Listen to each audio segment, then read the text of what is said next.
Você quer apoiar o nosso canal e nos ajudar a produzir mais conteúdo para você? É simples, basta você acessar o link da lojinha na descrição sempre que precisar comprar algum produto. Com este simples gesto, você estará nos ajudando muito.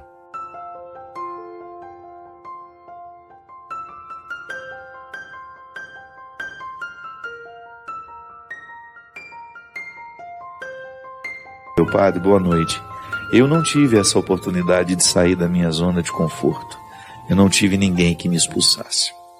Você sabe, Eline, que esse é um grande problema. Muitas vezes nós ficamos privados do crescimento, do amadurecimento espiritual, ou até mesmo de mudanças fundamentais na nossa vida, porque nos faltaram as pessoas certas na hora certa.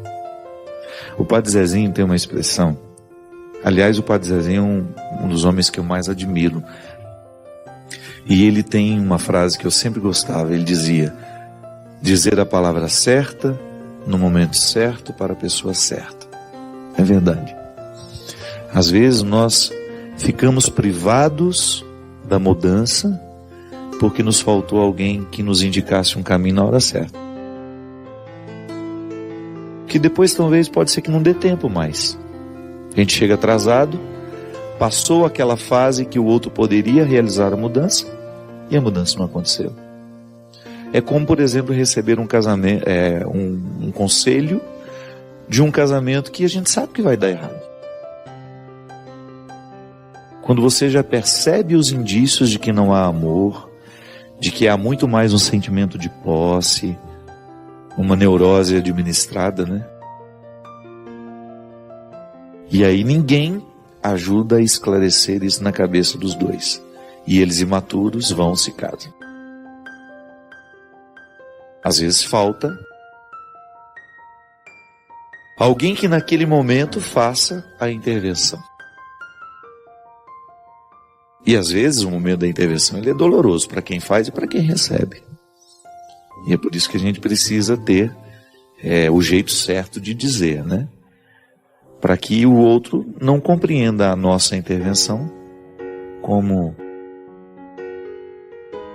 Enfim, não perceba apenas o aspecto desagradável da desinstalação. Porque ser desinstalado, gente, é ruim. É como se alguém dissesse para você: olha, nós vamos ter que mudar você desse quarto para o outro. Você já desfez a mala, já está tudo nos cabides, você já se acostumou com essas paredes, você já tem os seus objetos esparramados. Primeira coisa que você pensa é no trabalho que você vai ter de levantar esse acampamento para passar para outro lugar. Pode ser que você tenha uma natureza diferente da minha. Eu, por exemplo, fico com preguiça de imaginar essa mudança. Pode ser que você seja diferente e pense: que bom, eu gosto de mudar sempre. Mas o desinstalar afetivo, emocional, não é fácil. Por exemplo, quando nós perdemos uma pessoa, quando você precisa terminar um relacionamento, ou quando você precisa mudar aquele relacionamento, que não significa terminar, mas significa mudar. De repente existia intimidade demais e você percebeu que aquela pessoa não estava usando o que ela sabia de você com responsabilidade, então você precisou fechar um pouco as portas.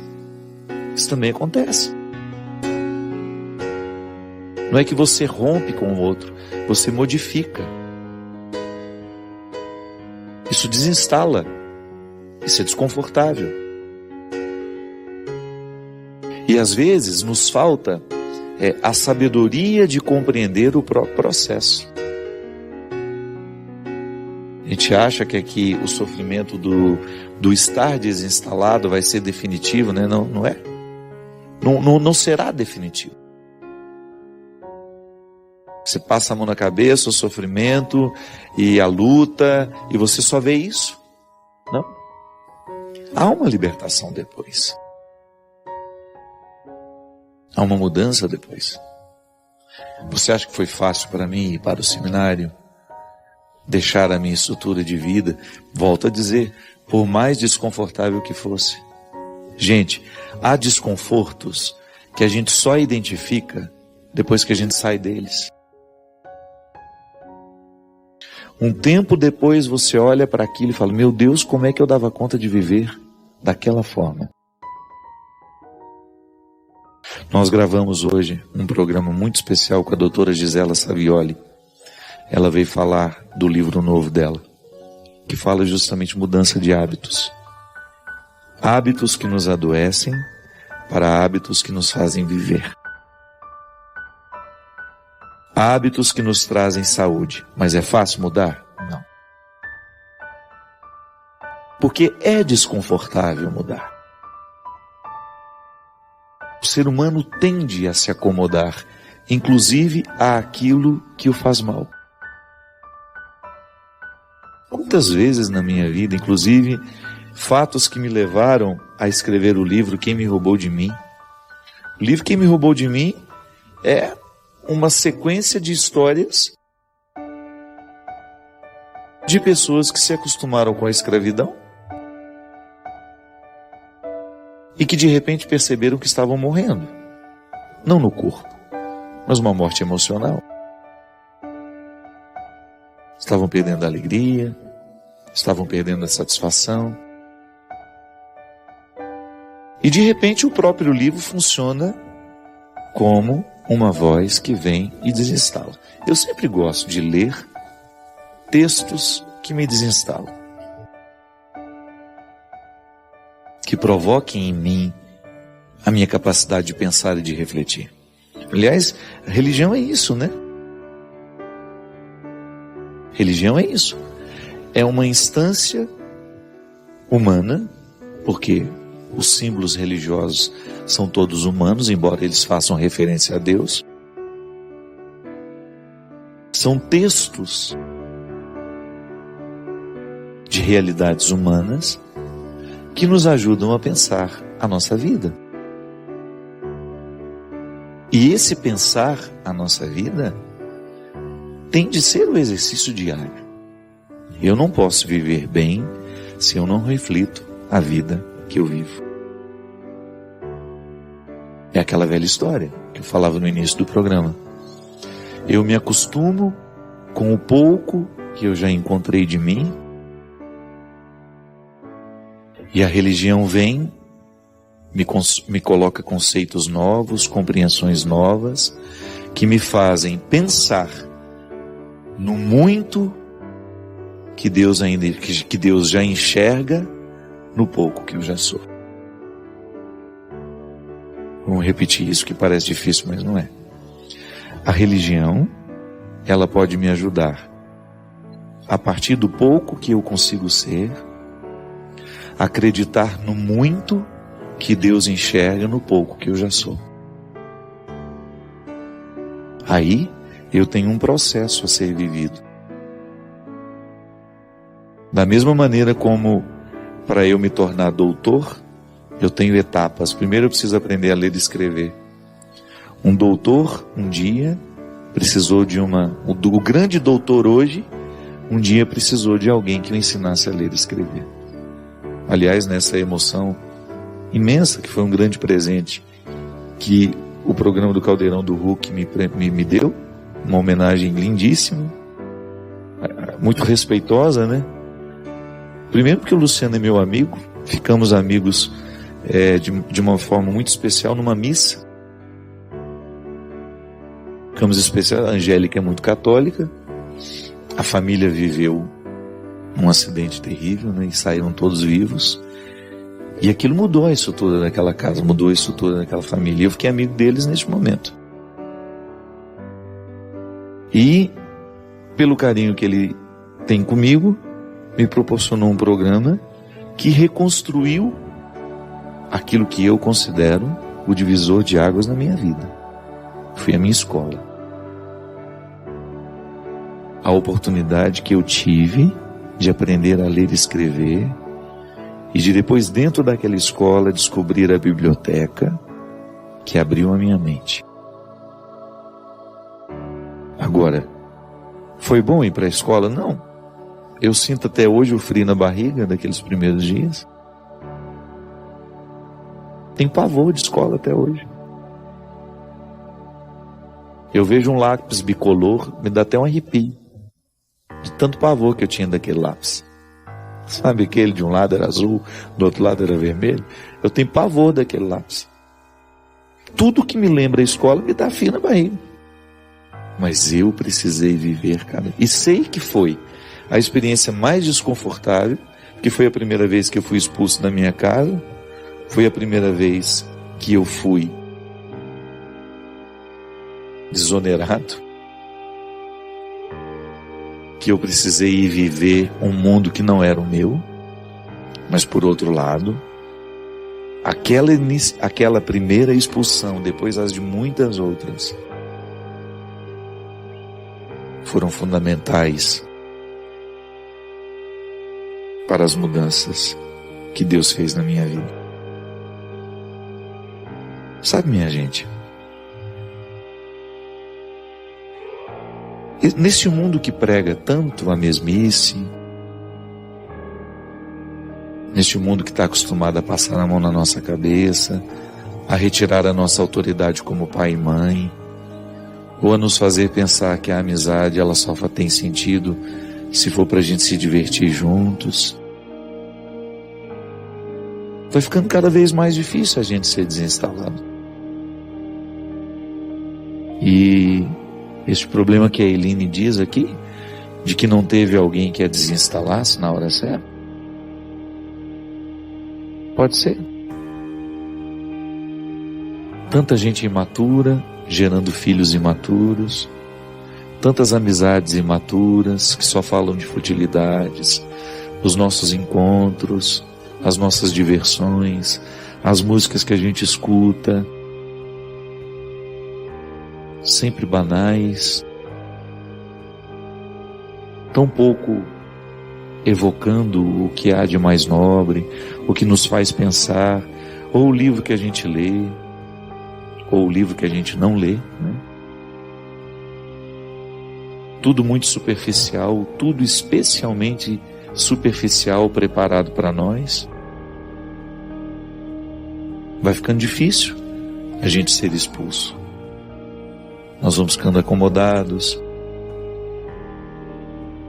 E é por isso que nós precisamos quebrar essa regra. Porque não dá para amadurecer, não dá para crescer sob essa regra. O amadurecimento ele só será possível aos que estiverem dispostos a viverem a expulsão. Permita ser expulso daquilo que você considera hoje como uma acomodação. Ou então, pelo menos, se permita questionar se o lugar que hoje você está é o seu lugar. Ah, padre, mas é tão desconfortável recomeçar. Ah, eu não vou mexer não, deixa quieto. Não. Essa vida é preciosa demais, ela é única.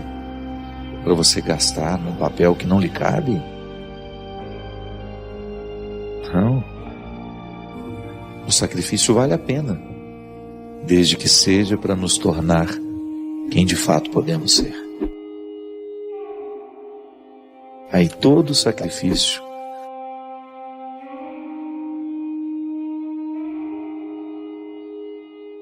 não importa onde você parou, não importa o momento da vida em que você se cansou, o que importa é que é sempre possível recomeçar. É necessário recomeçar. Recomeçar é dar uma nova chance a si mesmo. É renovar as esperanças na vida e, o mais importante, acreditar em você de novo. Sofreu muito nesse período? Chorou muito? Foi limpeza da alma. Ficou com raiva das pessoas? Foi para perdoá-las um dia.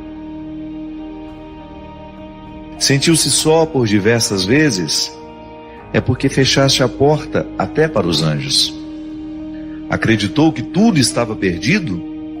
Era o início da tua melhora. Pois é, agora é hora de reiniciar, de pensar na luz, de encontrar prazer nas coisas simples de novo. Que tal um corte de cabelo arrojado, diferente? Um novo curso? ou aquele velho desejo de aprender a pintar, desenhar, dominar o computador ou qualquer outra coisa. Olha, quanto desafio! Olha quanta coisa nova nesse mundo de meu Deus te esperando. Tá te sentindo sozinho? Besteira? Tem tanta gente que você afastou com seu período de isolamento. Tem tanta gente esperando apenas um sorriso teu para chegar perto. Quando nos trancamos na tristeza, nem nós mesmos nos suportamos. Ficamos horríveis. O mau humor vai comendo o nosso fígado até a boca ficar amarga. Recomeçar. Hoje é um bom dia para começar novos desafios. Onde você quer chegar? Ir alto? Sonhe alto. Queira o melhor do melhor. Queira coisas boas para a vida. Pensando assim, trazemos para nós aquilo que desejamos. Se pensamos pequeno, coisas pequenas teremos. Já se desejamos fortemente o melhor e principalmente lutarmos pelo melhor, o melhor vai se instalar na nossa vida. E é hoje o dia da faxina mental. Joga fora tudo que te prende ao passado, ao mundinho de coisas tristes, fotos, peças de roupa, papel de bala, ingressos de cinema, bilhetes de viagens e toda aquela tranqueira que guardamos quando nos julgamos apaixonados. Jogue tudo fora, mas principalmente esvazie seu coração. Fique pronto para a vida, para encontrar de novo o amor. Lembre-se, somos apaixonáveis. Somos sempre capazes de amar e ser amados. Amar muitas vezes, muitas pessoas. Afinal de contas, nós somos o amor. Porque sou do tamanho daquilo que vejo. Que é justamente a gente poder agradecer a Deus pela amizade que Ele tem com a gente. É tão bonito a gente ser amigo de alguém, não é verdade? É tão bonito a gente passar pela experiência da confiança. A gente dar graças a Deus porque a gente tem amigos.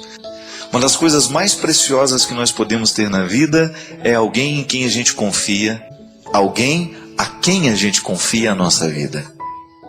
Quando você percebe que Deus segura a sua mão por forças humanas de pessoas que estão aqui do nosso lado. Afirmar o amor de Deus é, na verdade, afirmar a amizade dele por nós. Há um documento da igreja que começa de maneira muito bonita, dizendo que Deus se entretém com os seus amigos. O que é o entretenimento? É quando a gente tem a oportunidade de nem perceber que o tempo está passando, porque a gente está muito bem acompanhado. E geralmente quando nós estamos muito bem acompanhados, vivendo alguma coisa muito boa, a gente não percebe que o tempo passou. Diferente quando nós estamos ao lado de pessoas que não são muito agradáveis, ou vivendo situações desagradáveis, a sensação é de que o tempo é maior do que ele dura no relógio. Por isso que toda hora a gente fica olhando, oh meu Deus, o tempo não passa, não vê a hora de ir embora. Diferente de quando nós estamos em situações confortáveis, em que pessoas que nós amamos estão diante de nós, partilhando aquele momento da vida, mesmo porque a beleza da vida, ela se multiplica cada vez que a gente partilha com alguém que a gente ama. Esse é até um mistério que vale a pena a gente identificar o tempo todo na vida. Se você quiser multiplicar a vida, você precisa dividi-la. A multiplicação só acontece se houve a divisão. Parece contraditório, mas é verdadeiro. Pode ser contraditório na teoria, mas é verdade na prática. A gente se multiplica, a gente multiplica o que é bom, à medida em que a gente divide com os outros. É um mistério da vida, é um mistério de Deus nos ensinando que essa experiência de nós sermos quem somos, de fazermos o que fazemos, só tem sentido se nós estivermos acompanhados por pessoas que a gente ama. Pessoas a quem nós somos gratos. Essa palavra gratidão é tão forte, ela é tão cheia de significado na vida humana. Dar graças porque você recebe aquilo que você nem merece. Porque o verdadeiro amigo, ele costuma nos oferecer o que a gente não merece. Porque se nós formos analisados a partir do que a gente faz de certo ou de errado, geralmente não sobra muita coisa, a gente erra muito nessa vida. Mas as pessoas que nos amam, elas não desistem de nós, mesmo quando nós fazemos tudo errado. A gente começa assim, agradecendo a Deus, porque mesmo quando nós não fazemos nada do que Ele gostaria que a gente fizesse, Ele continua nos amando. Mesmo que a gente faça tudo errado, mesmo que a gente não acerte, mesmo que a gente caia, mesmo que a gente peque, Ele está sempre ali para nos olhar nos olhos como um amigo olha para o outro amigo e se entretém conosco. Como diz de maneira tão bonita o documento que fala da Sagrada Escritura. Da revelação, é um documento que trata da revelação. Quando nos diz que Deus entrou no mistério da vida humana, ama a humanidade e se entretém com ela.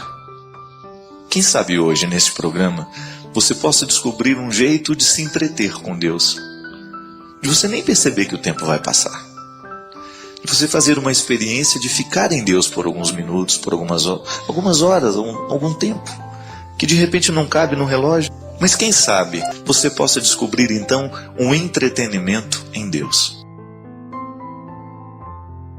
E cada vez que a gente se entretém em Deus, nosso coração se enche de esperança, porque Deus só nos fala coisas agradáveis. Ele pode até mexer nas nossas feridas, mas Ele mexe para curar. Ele mexe para orientar os nossos caminhos, porque todo aquele que ama quer ver bem encaminhado o amado. Que é justamente a gente poder agradecer a Deus pela amizade que Ele tem com a gente. É tão bonito a gente ser amigo de alguém, não é verdade? É tão bonito a gente passar pela experiência da confiança. A gente dar graças a Deus porque a gente tem amigos. Uma das coisas mais preciosas que nós podemos ter na vida é alguém em quem a gente confia, alguém a quem a gente confia a nossa vida. Quando você percebe que Deus segura a sua mão por forças humanas de pessoas que estão aqui do nosso lado. Afirmar o amor de Deus é, na verdade, afirmar a amizade dele por nós. Há um documento da igreja que começa de maneira muito bonita, dizendo que Deus se entretém com os seus amigos. O que é o entretenimento? É quando a gente tem a oportunidade de nem perceber que o tempo está passando, porque a gente está muito bem acompanhado. E geralmente quando nós estamos muito bem acompanhados, vivendo alguma coisa muito boa, a gente não percebe que o tempo passou. Diferente quando nós estamos do lado de pessoas que não são muito agradáveis, ou vivendo situações desagradáveis, a sensação é de que o tempo é maior do que ele dura no relógio. Por isso que toda hora a gente fica olhando, oh meu Deus, o tempo não passa, não vê a hora de ir embora. Diferente de quando nós estamos em situações confortáveis, em que pessoas que nós amamos estão diante de nós, partilhando aquele momento da vida, mesmo porque a beleza da vida, ela se multiplica cada vez que a gente partilha com alguém que a gente ama. Esse é até um mistério que vale a pena a gente identificar o tempo todo na vida. Se você quiser multiplicar a vida, você precisa dividi-la. A multiplicação só acontece se houve a divisão. Parece contraditório, mas é verdadeiro. Pode ser contraditório na teoria, mas é verdade na prática. A gente se multiplica, a gente multiplica o que é bom, à medida em que a gente divide com os outros. É um mistério da vida, é um mistério de Deus nos ensinando que essa experiência de nós sermos quem somos, de fazermos o que fazemos, só tem sentido se nós estivermos acompanhados por pessoas que a gente ama. Pessoas a quem nós somos gratos. Essa palavra gratidão é tão forte, ela é tão cheia de significado na vida humana. Dar graças porque você recebe aquilo que você nem merece. Porque o verdadeiro amigo, ele costuma nos oferecer o que a gente não merece. Porque se nós formos analisados a partir do que a gente faz de certo ou de errado, geralmente não sobra muita coisa, a gente erra muito nessa vida. Mas as pessoas que nos amam, elas não desistem de nós, mesmo quando nós fazemos tudo errado. A gente começa assim, agradecendo a Deus, porque mesmo quando nós não fazemos nada do que Ele gostaria que a gente fizesse, Ele continua nos amando. Mesmo que a gente faça tudo errado, mesmo que a gente não acerte, mesmo que a gente caia, mesmo que a gente peque, Ele está sempre ali para nos olhar nos olhos como um amigo olha para o outro amigo. E se entretém conosco. Como diz de maneira tão bonita o documento que fala da Sagrada Escritura. Da revelação, é um documento que trata da revelação. Quando nos diz que Deus entrou no mistério da vida humana, ama a humanidade e se entretém com ela. Quem sabe hoje, neste programa, você possa descobrir um jeito de se entreter com Deus. De você nem perceber que o tempo vai passar. De você fazer uma experiência de ficar em Deus por alguns minutos, por algumas horas, algum tempo, que de repente não cabe no relógio. Mas quem sabe você possa descobrir então um entretenimento em Deus. E cada vez que a gente se entretém em Deus, nosso coração se enche de esperança, porque Deus só nos fala coisas agradáveis. Ele pode até mexer nas nossas feridas, mas Ele mexe para curar. Ele mexe para orientar os nossos caminhos, porque todo aquele que ama quer ver bem encaminhado o amado. Primeiro que a gente tem que andar é para frente mesmo, né? Tudo tem que nos jogar para frente, muito embora às vezes um passo atrás para nos ajudar a pensar que caminho nós estamos tomando também é saudável. A gente dá uma paradinha, olhar para os lados, dar um passo para trás, olhar o contexto das nossas escolhas, isso é muito importante. Agora a gente tem de andar o tempo todo na conquista daquilo que de fato interessa. Hoje nós começamos o programa falando da necessidade que a gente tem, por uma responsabilidade pessoal, de não abrir mão de ser quem a gente é. Eu até brincava, né, que à medida que nós vamos educando as crianças, elas vão deixando de ser sinceras. O falseamento não pode ser confundido com essa capacidade social que você tem de ser simpático com o outro e de não dizer aquilo que vai ser agressivo a ele. Então, ser educado é você privar o outro de ouvir algo que possa ser desagradável aos ouvidos dele. Então, você considerar com sabedoria. Mas o falseamento é diferente. O falseamento é quando você finge uma satisfação quando de fato ela não existe. Então, muitas vezes, nós assumimos o falseamento como uma postura de vida. Não é o outro que vai quebrar essa falsidade em nós. É claro que alguém pode até nos estimular a deixar a falsidade de lado. Mas é a gente que precisa, diariamente, fazer essa pergunta. Se nós estamos sendo suficientemente verdadeiros com o nosso processo, para que esse processo nos provoque satisfação, realização, que essa vida é uma só. Se eu perco tempo com essa falsidade, com esses falseamentos, eu fico privado de elevar à categoria máxima aquilo que eu sou. E é interessante, né, que às vezes a gente passa boa parte da nossa vida vivendo só a metade do que a gente poderia. Por quê? Porque a gente perde muito tempo com falsidade, com os falseamentos. A gente não faz os enfrentamentos, aí a gente fica ali naquela condição de hipócrita. Porque nem é uma hipocrisia em relação ao outro. Também existe. Eu posso ser hipócrita em relação ao outro.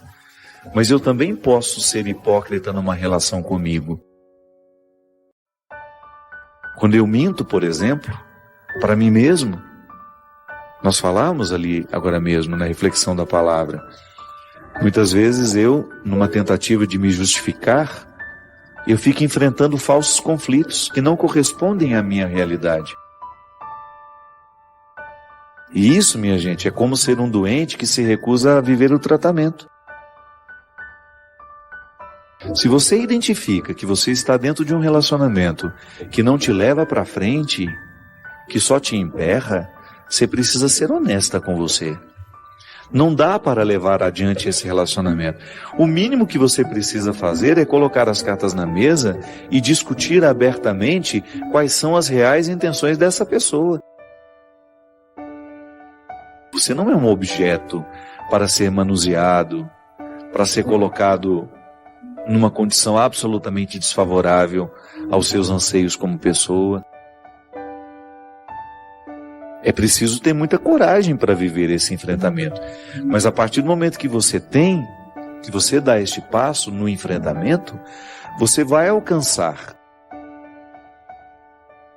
alguns territórios que são seus e que até então estavam alienados nas mãos de outros.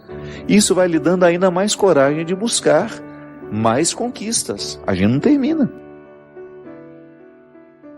Essa conquista não termina nunca. A liberdade interior é um processo que nunca vai ter fim. Então, se você sente que você está vivendo um relacionamento que não lhe favorece florescer como pessoa, você não pode pensar duas vezes. Você tem que problematizar a questão. Eu gosto sempre de dizer isso. Nós precisamos levar a sério os nossos conflitos. Às vezes nós não damos ouvido ao que nos incomoda. E por que não damos ouvido ao que nos incomoda? A gente perde a habilidade de saber o que de fato precisa ser modificado. É como você se acostumar a um emprego onde você não cresce, onde você não precisa recrutar a sua inteligência, você fica repetindo a mesma coisa, e aí você olha que uma pessoa muito menos preparada que você realizaria aquela função perfeitamente. Está na hora de você ir embora. Está na hora de você buscar um outro lugar para você. Sabe por quê? Senão você vai começar a se nivelar por baixo. E essa fatura chega. Pode ser que hoje você esteja acostumado, o contexto lhe te anestesiou, mas vai chegar um momento que você vai se cobrar: meu Deus do céu, por que eu não tive coragem de fazer a minha mala e partir em busca de uma realidade que me exigisse mais? Por que eu não tive coragem de, naquela hora, tomar uma decisão que me causaria um desconforto, porque eu perderia a estabilidade, mas ao mesmo tempo me colocaria num projeto que de fato era para mim? Aí você vai sentir que você vai ser mais exigido do ponto de vista intelectual e naturalmente você vai sentir-se mais confortável do ponto de vista emocional. Porque quando nós temos a acomodação do processo intelectual, você começa a nutrir silenciosamente uma insatisfação emocional. Você sabe por quê? O ser humano sabe que pode. Você sabe que pode. Hoje, conversando com uma amiga minha, ela estava me dizendo que ela é empresária. Ela trabalha não com um grupo muito grande de pessoas, mas ela fala assim: eu sempre tive muita habilidade de mandar os meus funcionários embora. Não é fácil, né? Já mandou alguém embora? Eu também não, eu não quero ter esse desprazer, deve ser muito desagradável. Mas ela disse que quando ela identificava que um funcionário não correspondia mais ao que ela esperava, e que ela certamente teria de enfrentar o dissabor de despedir, ela começava a prestar atenção de maneira especial no que estava desestimulando aquela pessoa. E aí, quando ela chegava para a conversa, ela chegava toda otimista, ela não chegava metendo bronca, não. Ela começava dizendo assim: você tem percebido que você nasceu para muito mais do que aquilo que você faz? Porque se você não está desempenhando bem o seu papel, não é que você é incapaz, não. É que você não está estimulado. Você pode muito mais. Vá buscar um emprego melhor para você. Vá buscar um lugar onde você vá se exigir um pouco mais como pessoa e que naturalmente vai lhe dar uma satisfação, porque o que nos realiza é quando a gente tem a sensação de que a gente está crescendo. Diz que a pessoa vai embora feliz da vida. Isso é um dom. É um dom de fazer o outro perceber que ele pode ser mais. Você faz isso com os outros? Você estimula as pessoas a serem mais? Ou você aproveita a acomodação para que elas fiquem escravizadas dos seus interesses. E você? Você é capaz de se desafiar a querer mais para você? Ou você se contentou com o pouco que a vida lhe deu? Não estou dizendo que você será ingrato, que você vai jogar tudo fora, não. Eu estou apenas querendo que você olhe para você do mesmo jeito como Jesus nos olha. Aquela palavra dura, eu volto a dizer, aos fariseus e aos escribas, não é para humilhá-los, é para acordá-los. Nenhuma palavra de Jesus é para humilhar alguém, para que aqueles se sentissem piores do que eles realmente eram.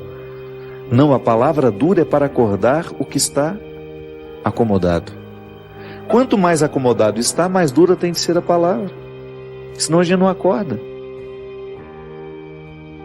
Você tem escutado? Você tem se percebido para saber se de fato você está no lugar certo? Você tem medo de mudar? Tem medo de correr atrás daquilo que você pode se oferecer? Ou você se nivelou por baixo, se acomodou nas suas escolhas e está satisfeito esperando a morte? É muito triste isso.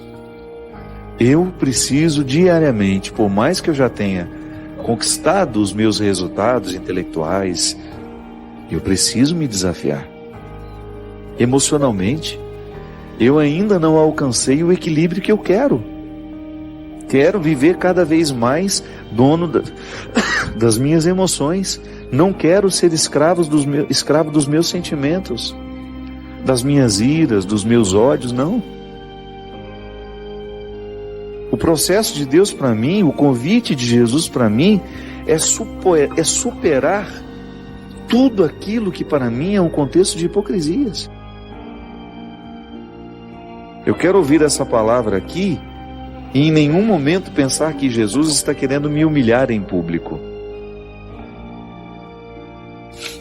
Jesus está querendo é me acordar. Quanto mais dura é a palavra de Deus para nós, maior é o seu amor.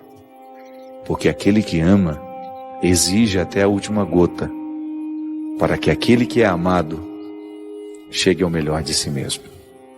É isso que eu lhe desejo. Que Deus lhe desafie, que Deus lhe incomode, que Deus lhe grite essa palavra dura, para que você saia de todas as realidades, para que você rompa com todas as realidades que estão lhe aprisionando. Obrigado por se juntar a nós nesta jornada. Queremos ouvir suas reflexões. Deixe seus comentários, inscreva-se para mais conteúdo e convide amigos a embarcarem nesta jornada conosco.